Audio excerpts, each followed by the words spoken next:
Bismillahirrahmanirrahim. Assalamualaikum warahmatullahi wabarakatuh. Alhamdulillah, alhamdulillahi wa salamun ala ibadihi alladhina istafa. Alhamdulillahilladzi hadana li hadza wa ma kunna linahtadiya laula an hadanallah. Asyhadu an la ilaha illallah wa asyhadu anna Muhammadan abduhu wa rasuluh. Allahumma shalli ala sayyidina Muhammad wa ala ali sayyidina Muhammad. Rabbi shrah li sadri wa yassir li amri wahlul 'uqdatam min lisani yafqahu qawli. Rabbi anzilna munzalan mubarakan wa anta khairul munzilin. Amma ba'd. Yang saya hormati Ibu Ketua Yayasan Al-Hasra beserta seluruh jajarannya yang hadir pada pagi hari ini, para pengurus sekolah, para ketua dan pengurus DKM serta kawan-kawan dari OSIS SMP, SMA, SMK Al-Hasra. Mudah-mudahan kita berdoa tidak lain pertemuan pada pagi hari ini Allah catat sebagai pahala silaturahim dan Allah memberikan keberkahan terhadap acara yang kita laksanakan. Salawat dan salam semoga tercurah limpahkan kepada Habibana wa Nabiyana Muhammad sallallahu alaihi wasallam. Baik, sebelum saya mulai saya izin bertanya dulu di sini. Yang dari perwakilan masjid silahkan angkat tangannya.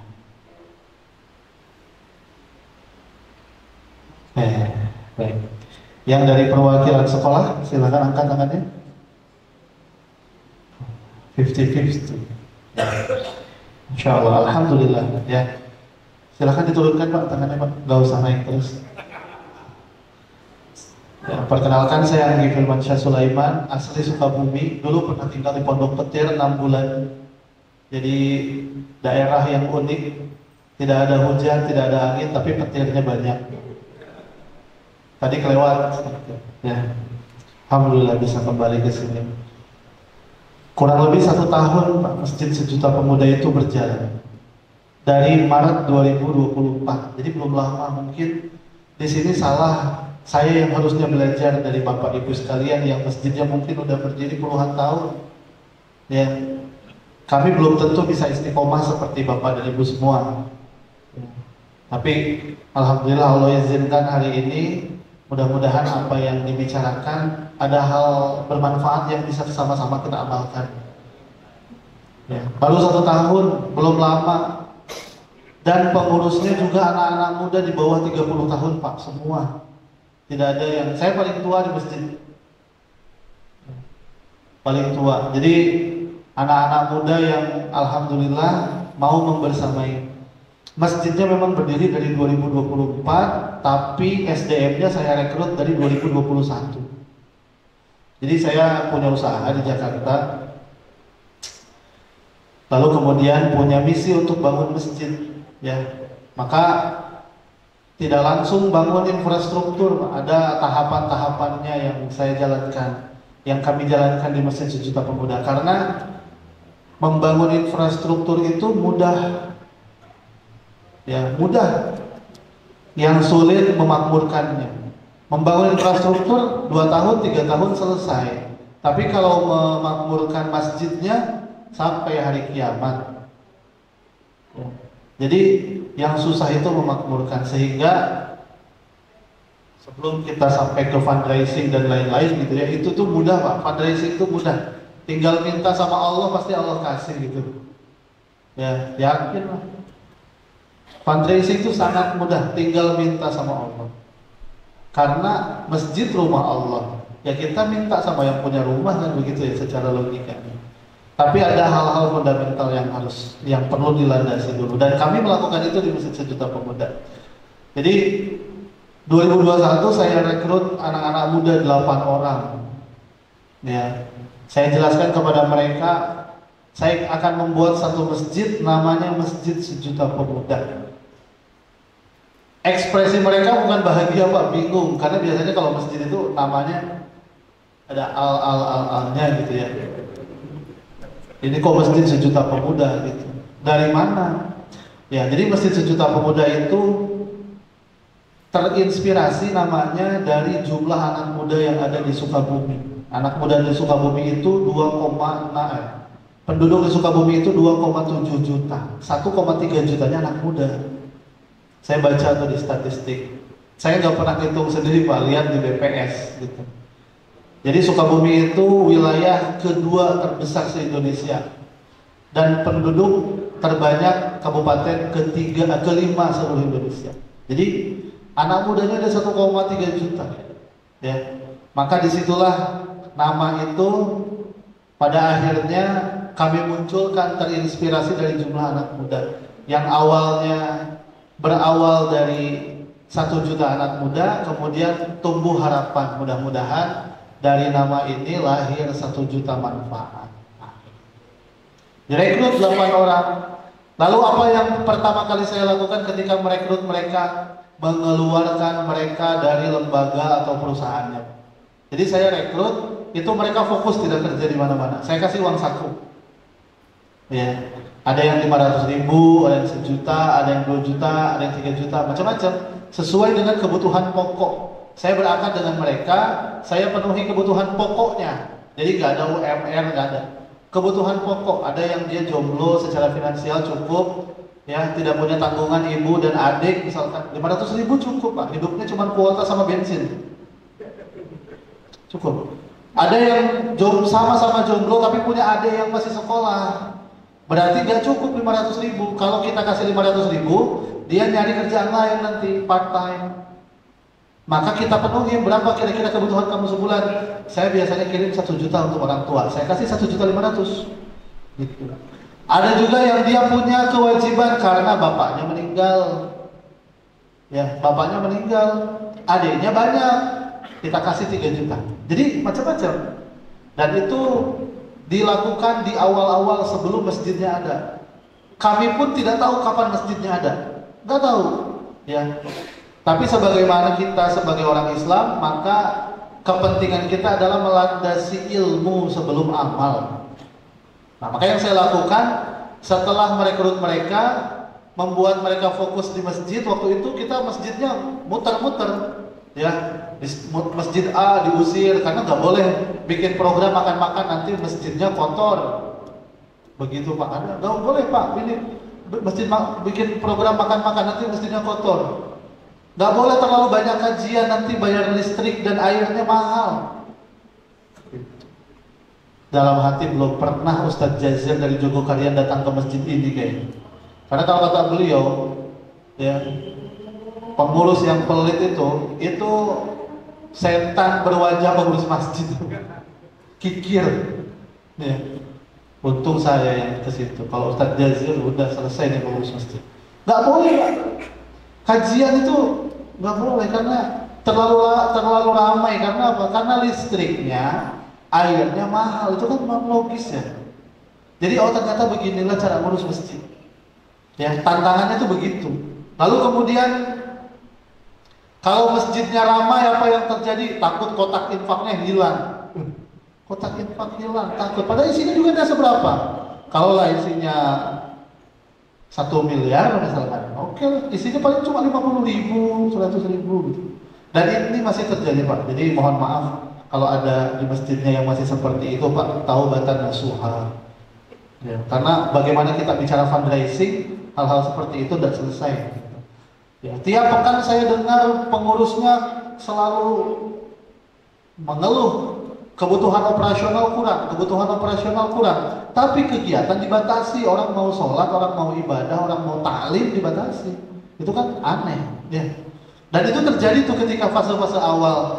Nah, maka yang saya lakukan kepada teman-teman waktu itu adalah mengilmui mereka. Apa yang pertama kali diajarkan?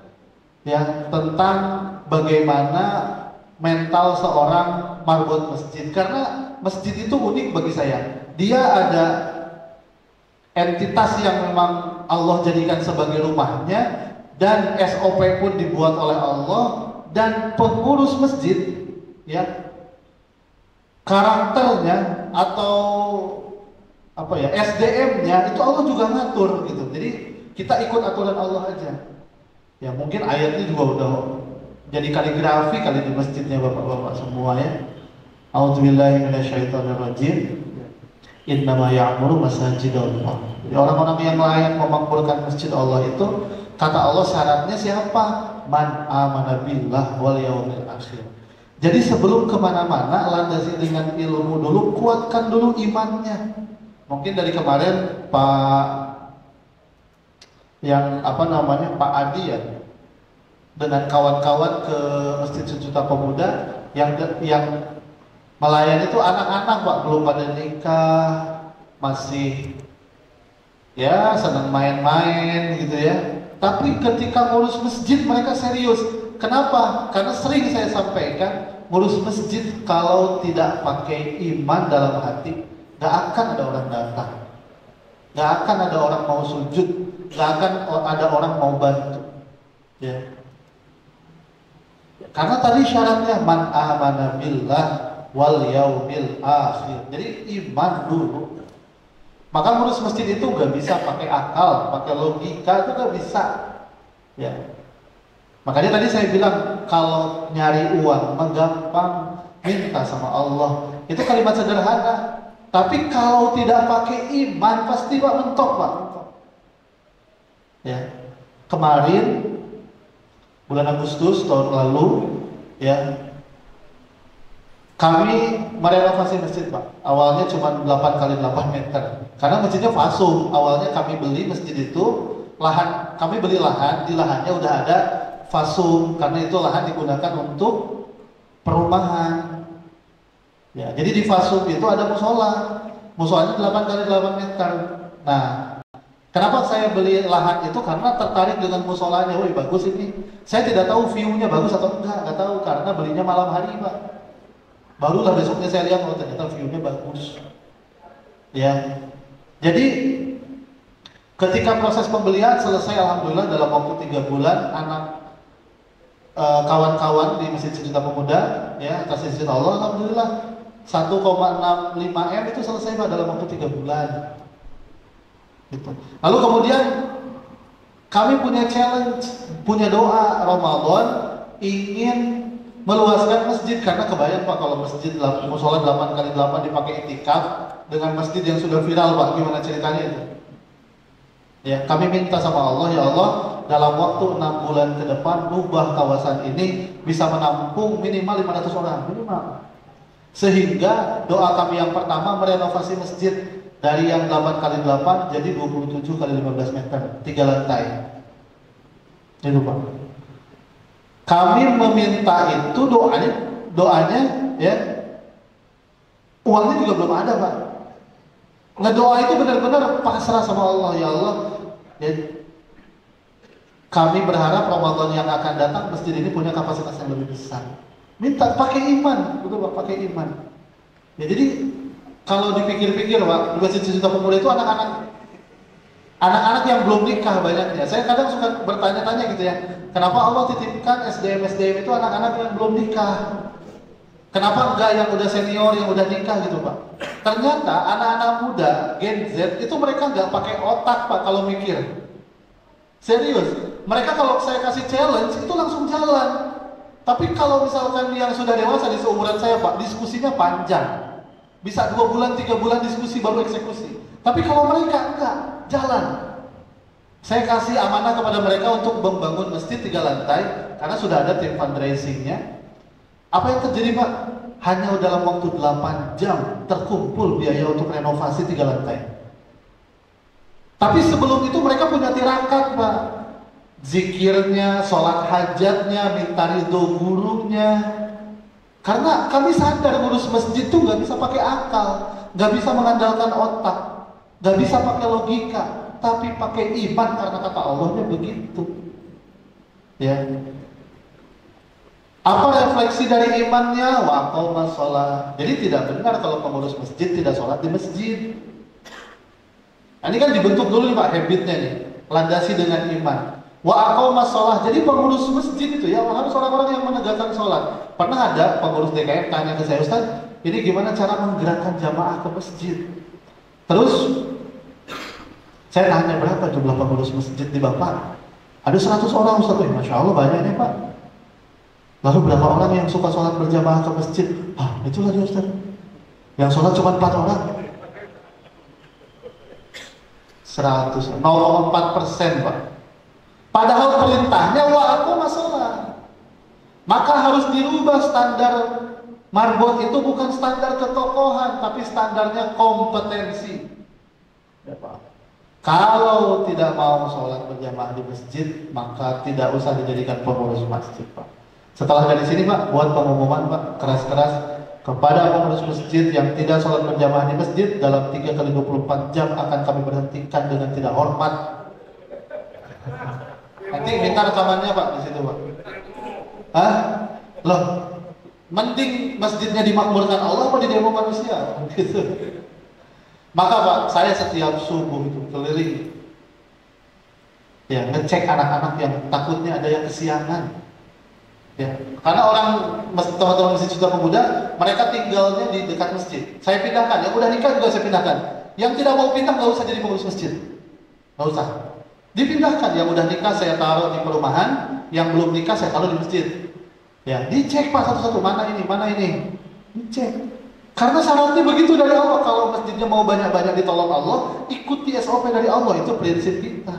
Kenapa? Karena iman landasannya, bukan akal. Wa aqomas sholat. Maka penting pengurus masjid, ya, sholatnya di masjid tempat dia berkhidmat. Begitu Pak. Subuh gak pernah kelihatan, zuhur gak ada, giliran pas pembagian zakat fitrah paling depan dia. Begitu. Inilah orang-orang yang menjadikan masjid ini masjid yang horor, Pak. Tahu nggak masjid horor itu masjid apa? Ada yang tahu masjid horor itu kayak gimana? Masjid yang paling horor itu masjid yang digunakan untuk mensolati orang yang tidak pernah sholat ke masjid. Horor tuh, Pak. Nggak pernah dia sholat ke masjid. Ujung-ujung ada depan imam. Tiduran lagi. Oh iya, masa duduk malah lebih serem ya. Ya, ayo ajak pengurusnya. Sebelum kita ngajak jamaah, ajak dulu pengurusnya. Karena Bapak yang sudah diamanahkan oleh Allah, dipilih oleh Allah untuk jadi pengurus masjid, maka yang paling duluan ngasih contoh ya Bapak. Begitu. Ya. Saya yakin setelah ini tidak usah materi fundraising gitu kan. Karena ya, bagaimana cara menggerakkan jamaah? Ya, gerakan dulu diri sendirinya. Maka yang lain akan ikut. Pasti ikut, pasti ramai. Karena apa? Karena ruhnya dibangun. Masjidnya bukan hanya sekedar tempat, hanya sekedar infrastruktur yang dibangun, tapi ada spiritual yang dibangun. Bagaimana cara membangunnya? Pengurus masjid aktif memakmurkan masjid sebelum ngajak orang memakmurkan masjid. Jangan sampai pengurus masjid jadi calo, Pak. Sholat, dia kan enggak. Calo angkot kan begitu, Pak. Ayo naik Pak. Di Bogor ujung tuh ada bantar kambing. Nama daerah. Jadi kalau angkot itu, calo angkot itu kambing naik. Dia aja nggak naik. Ya kalau di sini apa? Ya parung gitu ya. Nah, dia orang naik dia nggak naik. Nah, itu calo. Orang kita suruh sholat tapi kita nggak sholat. Pertama wa aqomas sholat. Yang kedua wa ataz zakah. Dia menaikkan zakat. Tidak kikir Pak. Nah, ini. Kalau mau fundraisingnya tumbuh, maka jangan sampai ada pengurus yang kikir, Pak. Ya tadi, calo tadi, kita mau ngajakin orang infak, kitanya tak pernah infak. Tapi kan anak nggak mampu, Ustaz. Ya. Kalau tidak bisa dengan hati, dengan pikiran. Kalau tidak bisa dengan pikiran, dengan tenaga. Gitu. Ya, maka ini yang harus ditanamkan. Pengurus masjid itu SOP-nya dari Allah. Sholatnya ditegakkan, ya, sifat kikirnya dihilangkan. Jadi kalau masih, mohon maaf Pak, masih pengurus masjidnya masih nahan-nahan harta, maka jamaah juga akan menahan hartanya. Ini pas banget dengan kepala. Kipasnya lebih besar daripada kepala saya, Pak. Minta tolong di sini. Sebab minggu ini. Mohon di sini, Ustaz. Di swing ini swing. Bisa enggak? Bisa kalau saya. Begitu Pak. Jadi saya sering lihat Pak, daftar pengurus masjid, daftar donatur masjid. Siapa yang paling banyak? Oh ternyata jamaah. Pengurus masjid Pak, 0. Ya tak tunggu lah. Gak ngasih contoh. Maka bagaimana fundraisingnya tumbuh? Kasih contoh. Tahadus bin Imam, Pak. Tahadus bin Imam, ya. Jadi saya tidak saya selalu menceritakan ini bukan untuk kesombongan, Pak. Tapi kalaulah ini tuh rasional bisa kita gunakan gitu.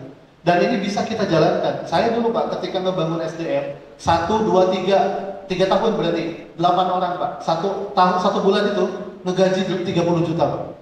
20 sampai 30 juta satu bulan. Selama 3 tahun dari 2021. Dan itu nggak ada fundraising. Ya investasi, kata orang saya disebut gila, Pak. Gila, ngapain antum? Harus bayar orang, sedangkan masjidnya nggak ada. Terus saya bilang, Nabi menguasai sepertiga dunia, dari masjid Nabawi lebih kecil. Tapi dengan fondasi keimanan yang kokoh. Maka investasinya sebelum Madaniyah, Makkiyah dulu 13 tahun. Tidak ada bangunan fisiknya kan, Pak? Nggak ada bangunan fisik yang langsung dibangun oleh Nabi, nggak ada. Ya. Maka itu pula yang jadi filosofi saya, tetap baik sangka sama Allah. Mereka yang dibentuk hari ini, suatu saat mereka akan punya peran dalam kemasjidan. Itu. Yang lain tuh, Pak, membodoh-bodohkan, bodoh antum. Ngapain antum uang segitu dikasih? Gitu. Dan 3 tahun kemudian terrealisasi, Pak, ada kawasan yang awalnya 3.000 meter sekarang sudah 1 hektar. Ya terus nambah gitu. Oh ternyata inilah saya baik sangka sama Allah. Seandainya dulu saya punya pilihan untuk menyerah, Pak, mungkin tidak akan jadi masjid ini. Ya, saya ingat betul saya pernah mau menyerah, Pak. Mau menyerah. Kenapa? Ya udahlah. Saya bilang sama istri, kita tinggal aja udah di Cibubur. Saya mau tinggal di Cibubur. Kan ke kantor dekat. Kalau di Cibubur kan ya kemana-mana dekat lah, enak, udah gak usah lah dakwah apa itu dakwah omong kosong gitu. Saya kan pengusaha, Pak, jadi nggak ada basic mondok, nggak ada. Ya nggak lama lah, bukan nggak ada ya. Jadi rasional tuh. Cuma istri saya bilang begini, kata istri saya, Abi, kalau Abi meninggalkan dakwah, bukan Abi yang meninggalkan dakwah, tapi Allah yang meninggalkan Abi, katanya gitu. Jadi bukan saya yang meninggalkan dakwah, tapi Allah yang meninggalkan saya. Kalau saya menyerah pada waktu itu, ya. Karena kan berbagai macam problem, dakwah ini non profit tapi banyak banget masalahnya. Kan begitu, Pak. Saya dulu mikir, kalau jadi pengusaha, Pak, wajar, Pak, orang sikut-sikutan. Ya kan, orang sikut-sikutan, baku hantam, nyari profit gitu, Pak, wajar. Saya yakin kalau saya hijrah, orang yang dakwah tuh baik-baik. Ternyata, Pak, pas hijrah, Masya Allah, lebih berantakan daripada bisnis, Pak. Ya, karakter-karakter sikut, iri, hasad, ini fitnah, segala macam, ghibah. Ya. Akhirnya karena akumulatif menerima begitu, pernah ada kesempatan mau menyerah, lalu digagalkan. Menyerah itu oleh istri. Ya, makanya salah satu hal kenapa Masjid Sejuta Pemuda bisa alhamdulillah Allah izinkan ada dan eksis hari ini, Pak, karena doa istri, Pak. Doa istri. Gitu, makin banyak doanya makin bermanfaat, Pak, kawasannya. Makin banyak doanya ya, bukan makin banyak yang mendoakan, mohon maaf. Makin banyak doanya. Karena di sini ada ibu satu-satunya. Misalnya udah tengok-tengok, ada ibu, jadi saya bilangnya makin banyak doanya. Kalau nggak ada ibu, makin banyak yang mendoakan. Begitu ya, Pak. Jadi nggak akan sukses fundraising dilakukan oleh orang-orang yang kikir, tuh nggak ada, Pak. Nggak ada. Kita ngajak sedekah subuh, kita nggak pernah sedekah subuh. Kita ngajak kurban, kita nggak pernah berusaha untuk kurban. Ya. Maka ini kata Allah, kalau mau masjidnya makmur, banyak didatangi orang sholat, antumnya dulu sholat, kan begitu kata Allah. Kalau mau masjidnya berdaya, ya kan banyak donatur, antumnya jangan kikir, kan begitu. Dan manakala masjidnya ingin menjadi pusat kaderisasi, melahirkan hamba-hamba Allah yang taat, yang siap berjuang, maka syarat yang ketiga, walam yakhsha illallah. Pengurusnya tidak takut terkecuali hanya kepada Allah. Ya. Ini yang kami tanamkan, Pak. Fasar ulaika yakunu minal muhtadin. Maka merekalah orang-orang yang diharapkan termasuk golongan orang-orang yang mendapatkan petunjuk. Ya. Jadi kalau masjidnya kebingungan, Pak, 3 ini rumusnya. Pertama, sholatnya diperbaiki. Yang kedua, sifat kikirnya dihilangkan. Yang ketiga, rasa takutnya dikendalikan hanya kepada Allah. Yakin, Pak, makmur masjidnya, yakin, gak usah pakai strategi yang media, gak usah. Allah punya cara menggerakkan hambanya untuk memakmurkan rumahnya, yakin. Saya punya guru, Pak. Kami Masjid Sejuta Pemuda punya 22.000 donatur. 22.000. yang mensupport masjid selama 1 tahun. Ya kan? Dengan retention sekitar 8 ribuan donatur per bulan yang pulang tiap bulan. Guru saya Pak, donaturnya cuma 1, tapi King Salman. Jadi saya bangga tuh dulu, saya bilang, saya punya 22 ribu donatur gitu. Antum 22 ribu donatur paling juga yang infaknya 100 ribu, 500 ribu. Anak yang sekali infak bisa 5 M. Ya. Padahal beliau tuh nggak ngerti medsos, nggak ngerti media. Tapi ketika ini dibangun, King Salman, bukan King Salman maksudnya, orang kaya betulan yang datang. Mau bangun gedung berapa lantai datang. Kemarin lagi bangun hotel. Nggak ada istilah, oh ini kalau saya nggak bisa media, nanti nggak ada donatur. Ya, karena prinsipnya kebaikan yang dilakukan akan mengundang pelaku kebaikan yang sama. Pastilah. Jadi semua berawal dari diri kita sendiri. Nah itu yang saya tanamkan ke teman-teman tuh waktu itu.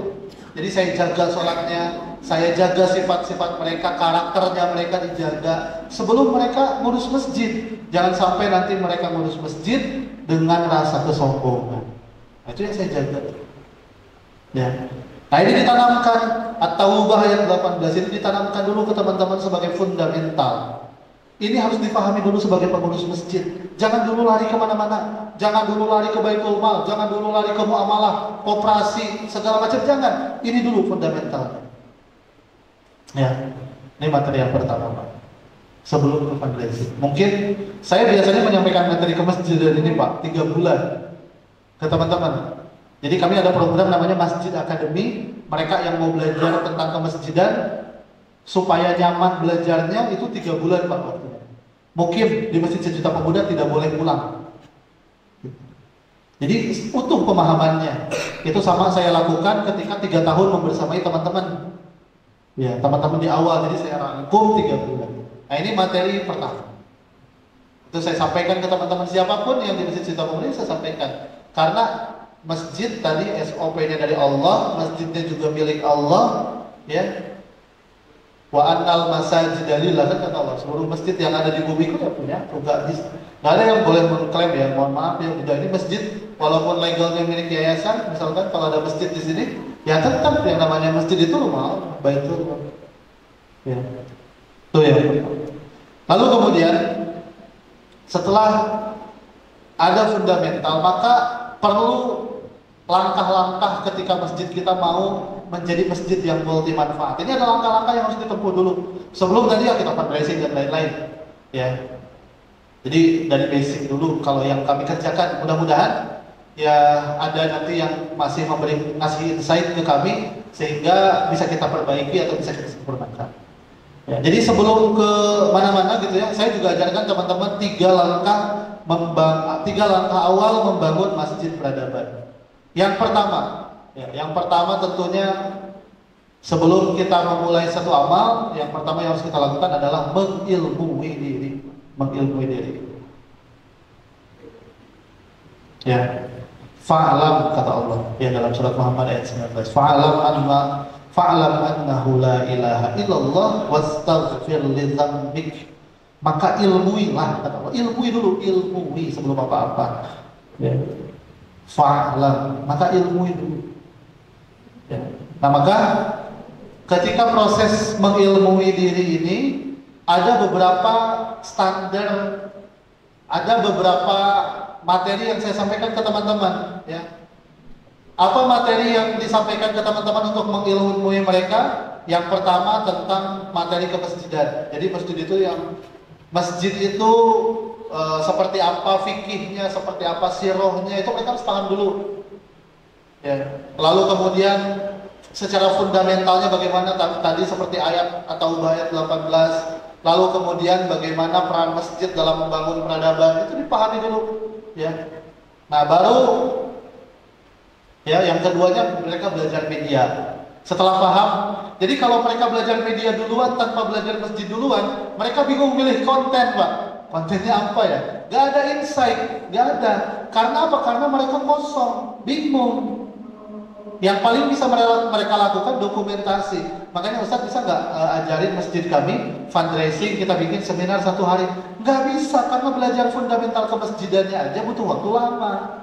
Kalau misalkan belajar dipaksakan, mereka hanya bisa bikin konten tanpa bikin narasi. Karena nggak ngerti masjid itu kayak gimana. Ya. Nggak ngerti tata kelolanya yang harus dilakukan seperti apa. Nah maka kemasjidan, ya ilmu-ilmu terkait kemasjidan di Indonesia ini Pak banyak Pak. Contoh misalkan gini, banyak yang belajar ke Jogokarian, lalu pulang bingung Pak. Ada yang di sini yang pernah ke Jogokarian? Pernah ya? Pulangnya bingung. Kenapa? Karena dia nggak tahu ternyata tipikalnya, tipologinya berbeda. Masjid Jogokarian, masjid tipologi Jami berada di tengah lingkungan. Yang datang belajar masjid transit. Ketika diajarkan oleh Jogokarian, mohon maaf Pak, masjid ini mengelola 2000 sekian jamaah didata untuk sholat. Dia bingung karena masjid transit tidak ada jamaah tetap. Nah ini kan perlu dipelajari nih. Oh nanti masjid saya tipologinya, Masjid Sejuta Pemuda tipologinya transit Pak, pinggir jalan, nggak ada di tengah pemukiman. Jamaah kita cuma 10 rumah yang ada di depan, nggak banyak, ya. Tapi yang banyak sholat berjamaah ke Masjid Sejuta Pemuda itu orang-orang yang sedang safar, musafir. Otomatis program-program yang dihadirkan, program-program yang memuliakan para musafir. Contoh coffee bar. Ya, bikin kopi Pak, di masjid kami ada kopi gratis ala cafe. Ya bisa 5.000 cup setiap bulan. Sekarang ditambah ada lagi healthy bar. Karena memang jamaahnya mayoritas musafir. Yang mereka kalau dijamu senang. Beda ceritanya kalau masjid bikin coffee bar, tapi masjidnya masjid perumahan. Siapa yang mau kopi di situ? Habis dibawa pulang sama jamaah. Iya, imam penimbun kopi. Itu bakal jadi aib Pak seumur hidup. Jadi perlu dipelajari sesuai dengan tipologinya. Kami punya program masjid ramah musafir, masjid makan-makan. Jadi makan 1 hari 3 kali gratis Pak, bisa 15.000 porsi 1 bulan. Ya karena yang datangnya musafir. Beda kalau masjidnya Bapak di tengah pemukiman, di tengah kampung, bikin masjid makan-makan Pak, se-RW datang ke situ. Disangka program makan bergizi gratis. Jadi harus cermat dalam memilih program. Masjid sekolah belajar gimana? Berarti meningkatkan peran serta masjid dalam membangun pendidikan dan intelektual anak, kan begitu. Ya, nggak bisa itu kan, nah itu harus dipelajari. Ya, jadi nggak bisa sekaligus Pak. Ini banyak terjadi Ustaz. Ini saya pernah Pak ke Purwakarta, ditanya kenapa kok banyak orang yang belajar ke masjid tertentu, tapi masih sedikit yang menduplikasi. Ya tadi karena pemahaman tentang kemasjidannya belum utuh. Ya, ngurus masjid itu Pak gampang-gampang susah. Ya, gampang-gampang susah. Apa yang saya sampaikan adalah apa yang saya pelajari dari guru-guru saya Pak. 3 tahun mengilmui teman-teman, berarti sebelum itu 2 tahun dan berarti 5 tahun saya mengilmui diri saya. Keliling Pak masjid saya Indonesia, 30 masjid saya keliling Pak. Duduk di Jogokarian itu Pak 30 kali saya belajar gini cara ngelihat orang-orangnya. Saya meyakinkan diri, benar gak sih orang jadi pengurus masjid itu bahagia? Itu saya validasi ke masjid-masjid. Dan alhamdulillah ketika di masjid-masjid kok rasanya orang ini gak punya beban hidupnya gitu. Ya, tapi kan kita rasional Pak, saya rasional kalau misalkan sekiranya tidak mengenakan gak akan saya pilih. Dan ternyata bahagia yang ngurus masjid. Disitulah saya belajar mulai mengilmui dari masjid-masjid. Maka Masjid Sejuta Pemuda itu punya resep. Bagaimana Masjid Sejuta Pemuda itu dijalankan hari ini? Kami pendekatan masyarakat meniru Jogokarian. Bagus Pak pendekatan masyarakatnya Pak. Ya. Pendekatan masyarakatnya mengadopsi dari pendekatan masyarakat yang dilakukan oleh Masjid Jogokarian. Untuk media, fundraising, program, kami menduplikasi Ismuhu Yahya Pontianak. Tapi kalau untuk korporasi dalam menjalankan amanah, kami ikut Masjid Kapal Munzalan. Jadi digabung-gabung. Karena yang cocok ya, ternyata untuk menjalankan SDM masjid yang profesional, amanah, akuntabel, saya belajar dari Munzalan. Oh ternyata begitu cara menjalan. Akhirnya itu diterapkan di Masjid Sejuta Pemuda. Setiap pada sholat ada ngaji 2 lembar. Itu kan culture yang dibangun. Ya, nah itu yang dijalankan. Lalu kemudian setelah setelah teman-teman ya tadi belajar bagaimana, ini sampai 10.30 ya. Singkat cerita, sebagaimana tadi teman-teman mengilmui diri karena mereka tahu tipikal masjidnya seperti apa, bentuk masjid sejuta pemuda seperti apa, dari mulai culture-nya, pendekatan ke masyarakatnya, lalu kemudian stylenya, ya, korporasinya, culture-nya, kesantriannya. Nah, barulah ya setelah mengilmui diri, barulah saya mulai kasih amanah ke mereka, Pak. Ya. Jadi step pertama mengilmui diri, step yang kedua yang saya lakukan membangun tim. Nah ini nih Pak, jadi jangan sampai nanti Bapak Ketua DKM, Bapak yang bikin konten, Bapak yang bangun tim, mau tidak mau, suka tidak suka. Makanya bangun tim ini butuh cost tidak Pak? Butuh ya. Maka bicarakan baik-baik dengan pengurus masjid. Kalau masjidnya mau maju, jangan sampai marbotnya marbot relawan.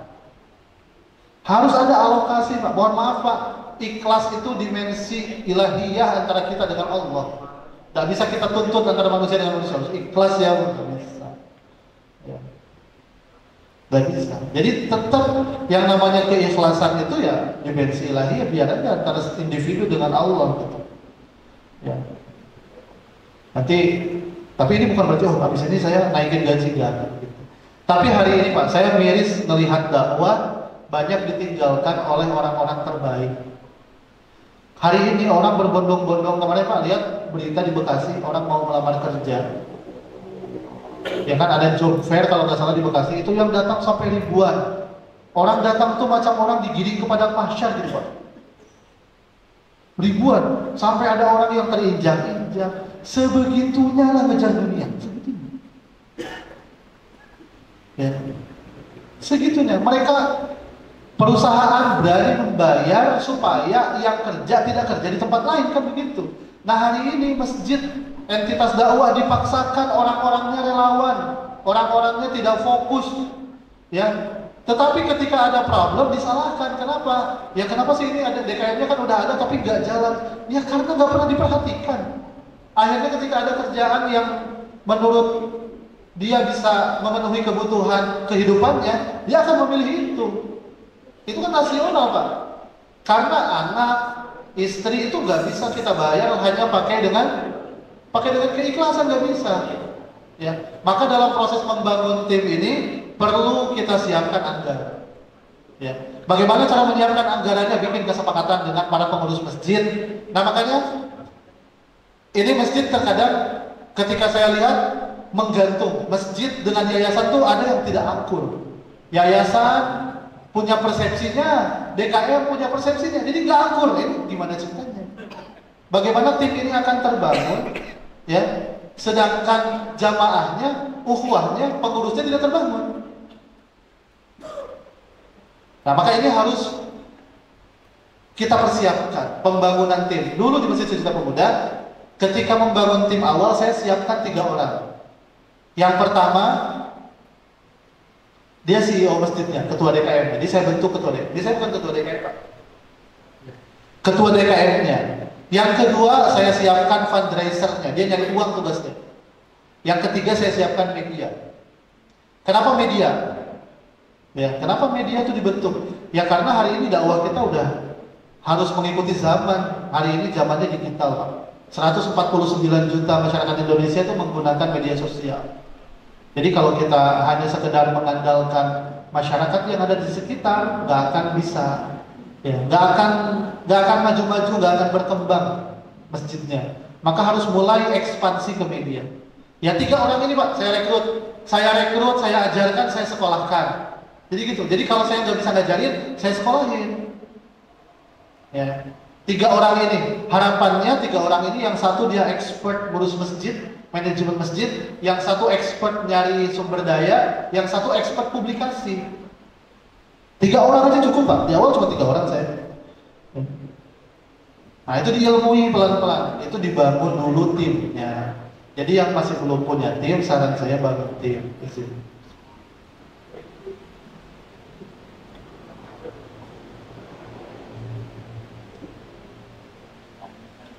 bangun tim. Jangan jadi single fighter dalam dakwah. Terus gimana Ustaz kalau misalkan nggak ada anggaran? Ya bangun tim sukarela nggak apa-apa, tapi nggak bisa membebani target. Karena dalam prinsip muamalah yang saya pahami, tidak bisa kita menuntut sesuatu yang tidak pernah kita sepakati, itu nggak bisa. Ya misalkan, antum masuknya jadi tim media, nanti pokoknya target antum viral, nggak bisa begitu. Karena tidak pernah ada akad. Nah, tapi kalau misalkan dia akadkan di kita untuk full mengurus masjid, bisa target ya. Dalam waktu sekian bulan ini postingan harus naik misalkan. Dalam waktu sekian bulan fundraising harus di atas 1 miliar, misalkan kayak begitu. Itu bisa dengan syarat SDM-nya fokus. Tapi kalau SDM-nya tidak fokus, sulit. Ya. Jadi mulai kepikiran ya Pak, habis ini bangun tim ya. Kalau Ustaz gimana cara ngajarin timnya? Kirim aja ke Masjid Sejuta Pemuda, taruh 3 bulan, dah nanti 3 bulan dikembalikan. Ya. Nanti saya kasih tahu Pak, ini timnya nggak cocok Pak. Ya, banyak yang nitip ke Masjid Sejuta Pemuda, lalu kami kembalikan karena memang dia nggak punya karakter dakwah Pak. Dakwah hanya dijadikan sebagai pelarian dari kemalasan. Dikembalikan, mau ngapain? Gitu. Dakwah itu bukan pelarian dari kemalasan. Jadi subuhnya telat, ya ketika menjalankan amanahnya lalai, apa yang bisa kita harapkan? Ya. Jadi orang malas berbalut gamis gitu Pak. Ya, banyak sekarang. Dikasih amanah tuh gak pernah tuntas. Sholat berjamaahnya tuh masbuk terus. Kadang kelewat ya. Gimana kita mau berharap sama orang ini? Jadi kita kembalikan dengan predikat dia tidak layak ngurus masjid. Itu sering Pak. Jadi dikirim 3 bulan, udah ini gak usah, antum keluarkan SDM ini. Saya sering rekomendasikan begitu. Layak atau tidak. Tapi kalau bapak-bapak Pak, enggak bisa Pak. Ya. Jadi anak-anak muda aja, karena saya nggak berani nanti ngomel-ngomel gitu. Soalnya keras Pak pendidikannya ini. Karena di Jawa Barat kita ada barak gitu Pak. Jadi pengurus masjid yang nggak layak kita masukkan dulu ke barak militer. 4 tahun Pak, macam perwira Pak. Ya, sekolah. Saya bikin kampus Pak di Sukabumi itu sekarang. Kampus imam masjid. Ya, jadi fokus nyetak imam masjid. Tapi imam masjid bukan imam sholat ya. Bukan imam sholat, imam masjid. Dia bukan cuma ngurus orang sholat, tapi ngurus orang di luar sholat. Ya, spesifikasinya pengasuh. Konsep di masjid itu pengasuh. Jadi menduplikasi kepengasuhan. Ya, kampus 4 tahun, dia lulus S1 begitu. Kurikulumnya dia hafiz 30 juz, lalu kemudian kitab kuning bahasa Arab. Nah, sisanya kurikulum SKS yang ada di kampus kurang lebih ada 146 SKS kalau S1 kan. Belajar dia, lulus 4 tahun langsung jadi pengasuh masjid begitu. Otaknya insya Allah duplikasi Pak. Saya pengen menduplikasi lebih banyak gitu. Kenapa? Karena sekarang masjidnya banyak Pak, 800.000 masjid.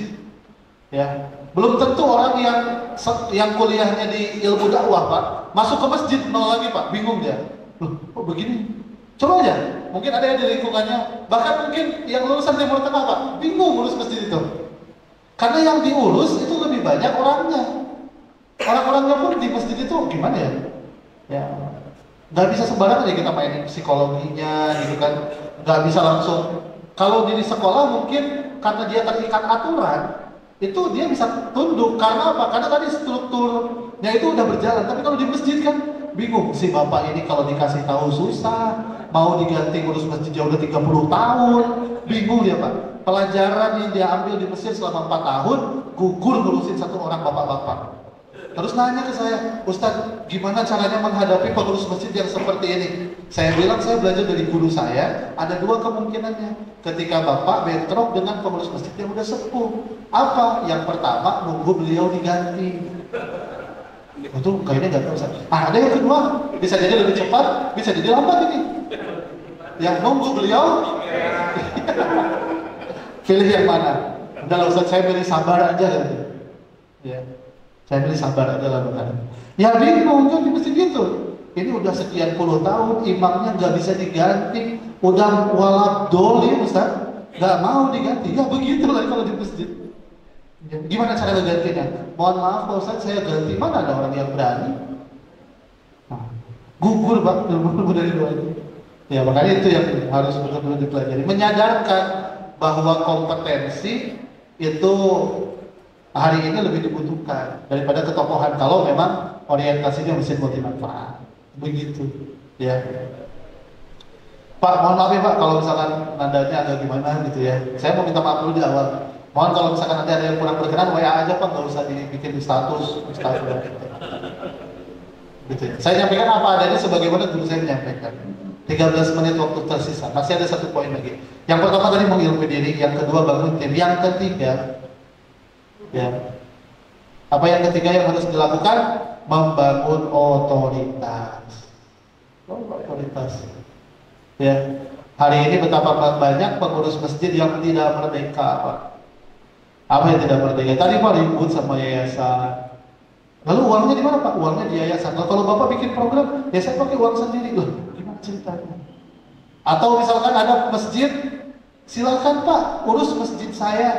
Oh iya, ya udah diurus, bikin simbolis peresmian dan lain sebagainya. Ketika masjidnya udah ramai, mulailah diusir, mulailah diganggu, sampai diusir. Ada nggak sih Pak di Depok yang kayak begitu? Itulah otoritas kalau tidak jelas, prasangka, ya kan setan tuh masuk di situ. Karena setan tuh pintu masuknya sebagaimana iblis melalui keinginan. Lihat nih masjidnya udah rame nih, apalagi udah dibangun sekolah di masjidnya. Mulai dah tuh anaknya yang wakaf mulai musik-musik. Itulah kalau otoritasnya nggak jelas, ya. Legalnya nggak jelas, maka dibangun otoritas. Siapa wakif, siapa nazir harus jelas, dan itu harus tercatat di KUA, di BPN, ya. Diganti jadi Pak. Kadang sungkan Pak, mau ngurus akta wakaf ini sungkan ya, karena kan yang wakafnya masih ada Ustaz. Seolah-olah kita itu mau menagih dan kita itu takutnya beliau keburu meninggal. Ya karena sungkan inilah pada akhirnya berantakan di belakang. Betapa banyak sekarang begitu kasusnya. Maka otoritas itu penting sekali. Timnya jago Pak, ilmunya mumpuni, otoritasnya tidak ada. Macam orang yang gagah perkasa mau nikah tapi gak ada calonnya. Bingung dia Pak. Dia udah waktunya bereproduksi kalau kita lihat mamalia gitu kan. Tapi calonnya tidak ada. Bukan saya tidak sanggup Ustaz, dia mau tidak ada kan begitu. Susah macam orang mau nikah, nanti lama-lama high pressure impoten dia Pak. Terlalu tinggi pressure-nya. Ya itu yang terjadi kalau otoritas tidak dibangun. Dan ini Masya Allah tabarakallah, banyak sekali masalah pengurus masjid dengan yang mewakafkan lahan masjid. Saya tuh miris Pak, miris. Ini orang, dia wakaf, lalu menyerahkan kepada Allah, diambil lagi dari Allah. Gitu Pak. Kalau saya nih Pak, ada orang nih, ya kan, misalkan saya ngelihat gitu ya, ada orang yang ngasih sesuatu, lalu kemudian diambil lagi, atau orang dia ngasih sesuatu ke saya, ya kan, sudah dikasih diambil lagi Pak, dengan cara yang tidak asal. Mungkin saya jitat Pak, kan udah dikasih, nggak boleh kan, kalau di orang Sunda kan gitu, nggak boleh ngambil lagi yang udah dikasih kan gitu. Nah ini udah dikasih ke Allah, lalu kemudian diambil lagi, bahkan diperjualbelikan. Ini kenapa diambil lagi ya? Karena lahannya ini kan strategis, mending kita jual, atau pengurus masjid bayar lah, kan wakaf. Itulah kalau otoritas tidak dibangun. Nah, mohon maaf, jadi kalau masjidnya masih belum punya sertifikat dari KUA, BPN, BWI, diurus Pak, diurus. Khawatirnya setan yang mengganggu.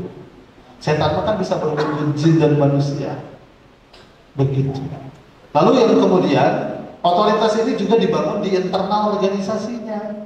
Harus ada ketua DKM operasional, harus ada. Lalu kemudian Dewan Syuro, ditentukan siapa yang punya otoritas paling tinggi, supaya tidak banyak perdebatan. Masalah satu diselesaikannya gak beres-beres. Bab ganti karpet aja itu sampai 2 kali kepengurusan baru putus.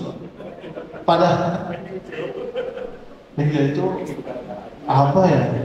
Saya nggak ngerti. Tapi ada yang begitu Pak. Bab ganti karpet aja Jadi harus kalau dalam keberjamaahan itu kan ada aturannya sami'na wa ata'na terhadap apa yang disepakati. Kalau di Masjid Sejuta Pemuda kami buat kepengasuhan, saya pengasuhnya, saya punya otoritas yang paling tinggi. Kalau saya sudah memutuskan A semua kita, pahit, manis, telan bareng-bareng. Begitu. Jadi selesai, jangan sampai berlarut-larut gitu kan. Ngebahas sesuatu gak beres-beres. Rapat lagi, debat, rapat di masjid, rapat di kafe, rapat di rumah, sampai rapat berpuluh-puluh kali. Itu Pak, banyak terjadi yang seperti itu. Karena apa? Karena tidak punya badan otoritas tertingginya. Teman-teman itu tahu kenapa saya bisa memutuskan? Karena di belakang saya ada Dewan Syuronya yang bisa memberikan insight terkait dengan keputusan yang akan diambil. Ya, jadi kalau di masyarakat ini biasanya masjid-masjid yang ada di masyarakat dibentuk Dewan Syuronya, ada Pak RW, ada Pak MUI, ada Pak Lurah misalkan, ya, atau dan tokoh setempat. Nah, inilah kelompok orang-orang yang menentukan kebijakan. Dan ketika kebijakan sudah keluar daripada forum ini, maka tidak boleh ada yang menyalahi, terkecuali semua menjalankan kebijakan. Itu harus saklek. Kalau tidak saklek begitu, masjid jadi tempat perdebatan. Kalau udah debat di masjid, Pak, itu permasalahannya bukan satu generasi. Bapak kenapa nggak ke masjid dulu? Ayah saya itu pernah dimarahi, Pak. Di sini ada Pak yang begitu. Nggak ada ya kalau sini. Itu di kampung Pak, bisa di apa Ethiopia, Zambia, di Depok nggak? Depok kan kota. Dulu bapak saya pernah Pak dicaci maki ketika rapat. Jadi saya udah nggak mau, saya malas datang ke masjid. Padahal yang menerima masalah bapaknya. Nanti dia bakal ajar ke anaknya, kamu nggak usah kesana. Dulu kakek kamu, wah begitu. Ya, masjid bukan tempat persaudaraan, tapi masjid jadi pusat baku hantam. Ya, nauzubillah. Tiga ini sebelum ke mana-mana, sebelum membentuk tim apa segala macam, sebelum ke sebelum ke fundraising dan lain-lain, tiga ini harus ada dulu. Pertama, mengilmui diri. Kalau masjidnya memang mau di-upgrade gitu. Tapi kalau ya udahlah yang ada aja nggak apa-apa. Mengilmui diri. Ya. Yang keduanya, membangun tim. Timnya yang kalau menduplikasi Masjid Sejuta Pemuda, tiga yang dibangun CEO masjid, fundraiser, media. Dan yang ketiganya, bangun otoritas. Begitu Pak. Jadi materi ini saya dapatkan dari guru-guru saya sampaikan ulang. Gitu ya, saya itu amal jariahnya nyampe kepada mereka. Ya, jadi tiga ini sebelum kemana-mana. Ya, ini yang ya Allah ingin mempunyai kesempatan untuk menyampaikan hal-hal seperti ini kepada masjid-masjid yang ada di Indonesia supaya apa? Supaya masjid itu betul-betul kembali sesuai dengan fungsinya. Begitu Pak. Sayang Pak ngurus masjid. Masjid kita aset tidak ada mungkin ya kalau di sini masjid yang asetnya 2 miliar tuh kayaknya nggak ada ya. Di Depok tanah ada 2 miliar segitu, ya kan? Dan misalkan anggaplah masjidnya 5 miliar.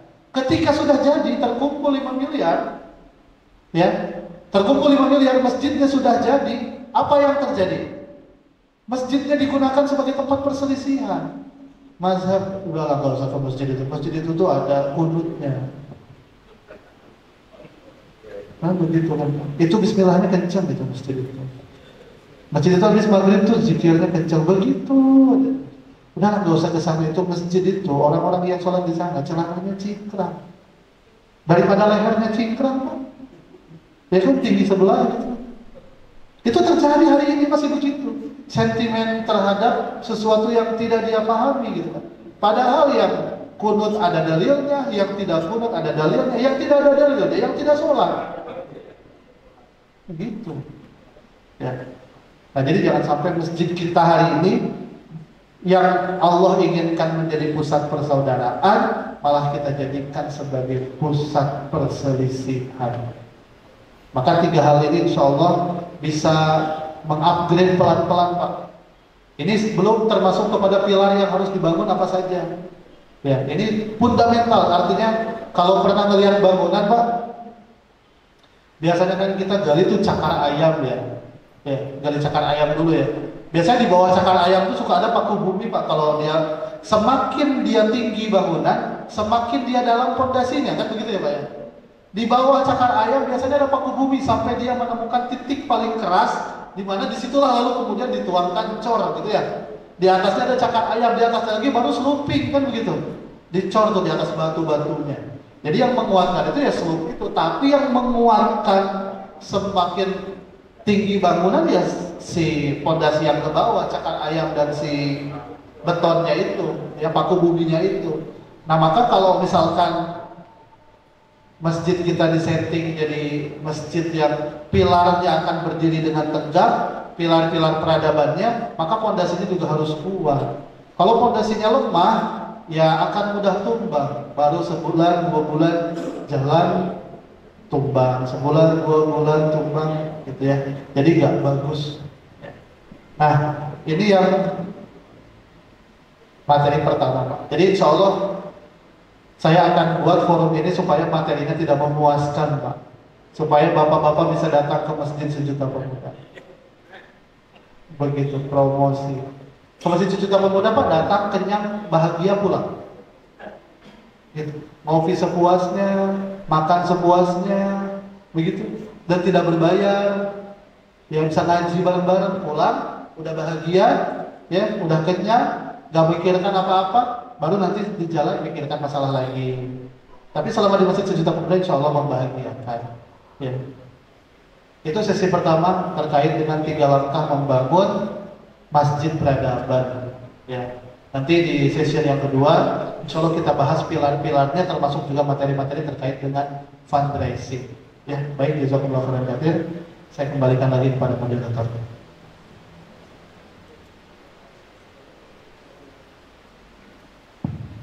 Alhamdulillah, di sesi pertama ini sudah selesai di pukul 10:29 dengan kesimpulan ada 3 langkah awal dalam membangun masjid peradaban. Yang pertama, ilmu diri sendiri, itu bisa dengan ilmu kemasjidan, kemudian belajar media. Yang kedua dengan membangun tim, dan yang ketiga ini membangun otoritas. Nah, ini hal yang perlu kita bangun sebelum memang nanti membahas fundraising dan lain sebagainya. Baik, sebelum istirahat dibuka untuk 2 penanya atau ya, ada satu lagi, 2 Bapak.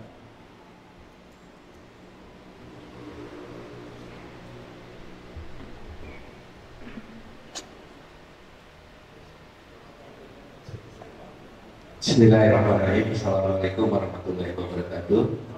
Terima kasih kepada moderator dan Pak Aldi yang sudah memberikan ilmu kepada kami.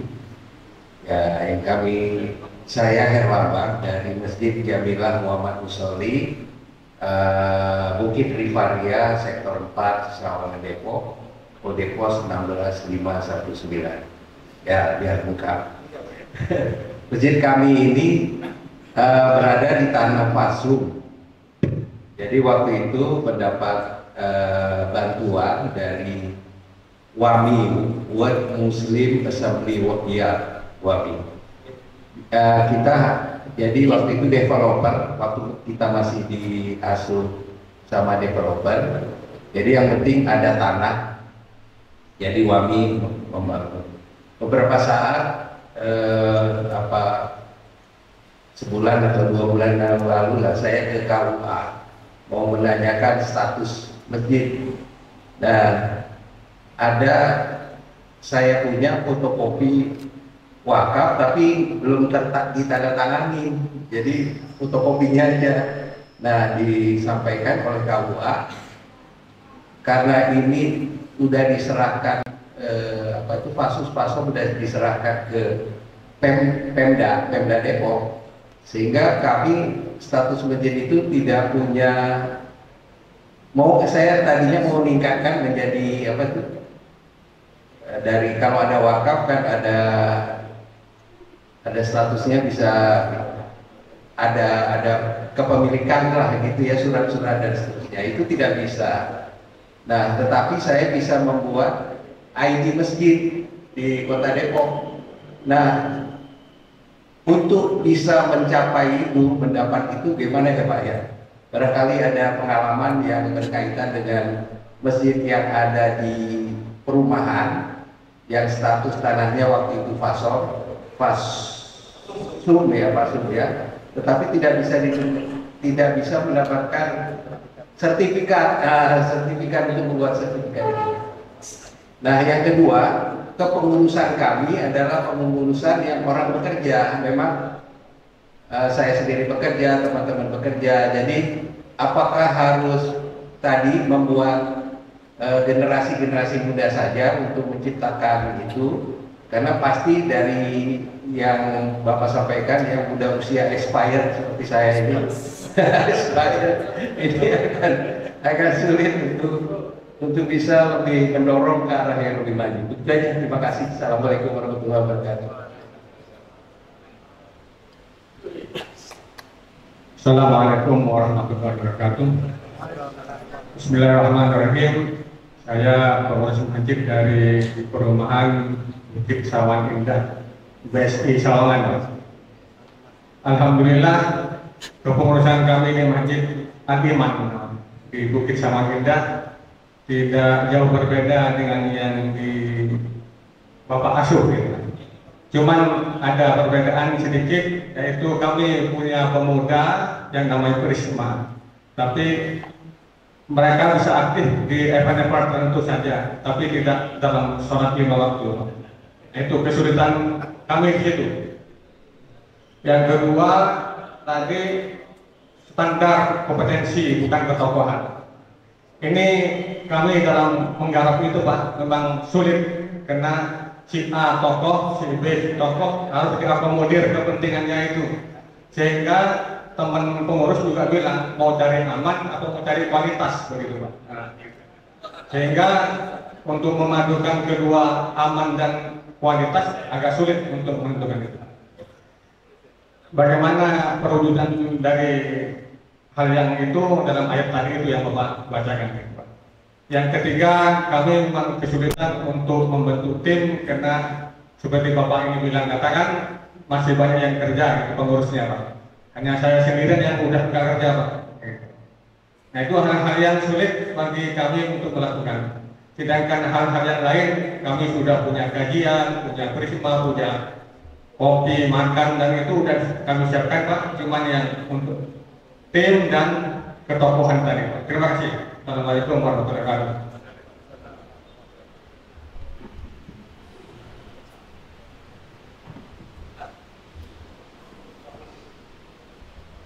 Baik, untuk pertanyaan pertama ini dari Pak Irfan, Masjid Bilang Musoli. Kemarin saya sendiri Pak yang mengantar. Ya kemarin dititip ke Pak Skedeti sedang renovasi Pak ya. Masjid Jamilah Musoli gitu. Muhammad Musoli ya di Bukit Rivaria. Nah ini pertanyaannya terkait sertifikat wakaf. Nanti saran dari Ustaz Haji bagaimana, kemudian membuat pengurus yang memang kondisi pengurusnya banyak yang memang bekerja, jadi tidak fokus setiap saat berada di masjid. Barangkali Pak Ustaz Haji bisa masuk bicara. Oke, baik Pak. Jadi pertama ya Pak Herlambang tadi, bagaimana ya legalitas wakaf dari Fasum yang sudah dihibahkan ke Pemda, ya ke Pemda, lalu operasionalnya diserahkan kepada masyarakat. Nah biasanya begitu. Nah yang perlu saya tanyakan adalah sudah ada akta hibah belum dari developer kepada Pemda?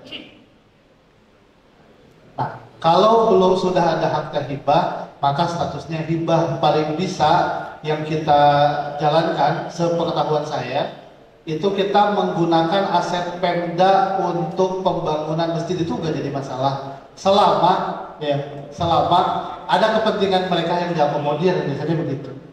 Tapi, kalaulah si akta hibahnya belum ada, kita bisa langsung datang ke developer untuk meminta akta ikrar wakafnya.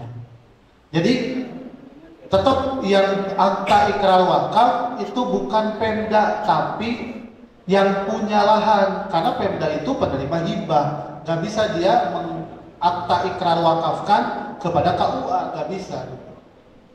Nah jadi dipastikan lagi apakah si developer ini sudah menghibahkan, kalau belum boleh dinegosiasikan untuk diminta diwakafkan. Kalau ternyata lebih baik diwakafkan ya tidak jadi masalah, dan dibicarakan dengan Pemda bahwa wakaf ini adalah wakaf yang nanti akan digunakan untuk fasilitas umum. Ya. Itu terjadi Pak di masjid seperti Masjid Raya Bintaro, ya. Itu kan masjidnya fasum Pak awalnya. Ya, bisa dinegosiasikan dengan developer supaya statusnya berubah dari hibah menjadi wakaf, karena hibah dan wakaf legalnya sama-sama ada. Kalau sudah hibah tidak bisa jadi wakaf Pak. Tapi kalau dan ketika sudah jadi wakaf tidak bisa jadi hibah. Ya, jadi legalnya sama-sama ada, gitu ya. Itu yang pertama. Mohon nanti dikonfirmasi ya. Mudah-mudahan tidak memuaskan jawabannya.